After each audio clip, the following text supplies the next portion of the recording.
நெருப்பிலிருந்து பிறந்தவள் அந்த திரௌபதி. அந்த தீச்சுடரின் பெயரை எனக்கு சூடியதன் காரணத்தை இன்று நான் அறிந்தேன். ஹிந்தி சினிமா குறித்து தான் பேசியது சர்ச்சையான நிலையில் இது குறித்து இசையமைப்பாளர் ஏ.ஆர். ரஹ்மான் விளக்கமளித்துள்ளார். BBC ஏசியா நெட்வொர்க் தொலைக்காட்சிக்கு ஏ.ஆர். ரஹ்மான் பேட்டியளித்தார். அப்போது ஹிந்தி சினிமாவில் படைப்பாற்றல் இல்லாதவர்களின் கைகளில் இப்போது அதிகாரம் இருக்கிறது. சென்ற 8 ஆண்டுகளாக ஒரு சார்புடையதாக திரைத்துறை மாறிவிட்டதால் எனக்கு வரும் வாய்ப்புகள் குறைந்துவிட்டன என்று ஏ.ஆர். ரஹ்மான் கூறினார். மேலும் தான் இசையமைத்த சிவா திரைப்படம் பிரிவினையை தூண்டுவதாக இருந்தாலும் அதன் உள்ளடக்கம் வீரத்தை பிரதிபலிப்பதாக இருந்ததால் அதற்கு இசையமைத்ததாக ஏ.ஆர். ரஹ்மான் கூறிய கருத்து சர்ச்சையானது.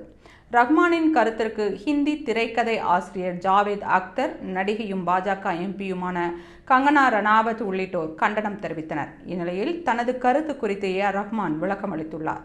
இது குறித்து அவர் கூறுகையில், இசை வழியாக கலாச்சாரத்தை உயர்த்துவதும் கொண்டாடுவதுமே என்னுடைய குறிக்கோளாகும்.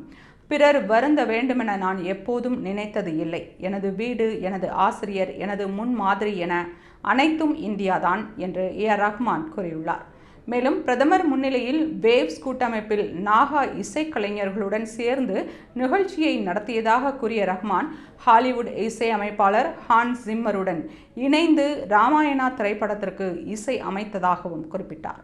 மேலும் பல கலாச்சாரங்களை கொண்டாடவும் கருத்து சுதந்திரத்திற்கும் இந்தியாவில் எப்போதும் வாய்ப்பு கொடுக்கப்படுவதாகவும் இந்தியனாக இருப்பதை தான் பெருமையாக கருதுவதாகவும் ஏ.ஆர். ரஹ்மான் விளக்கமளித்துள்ளார்.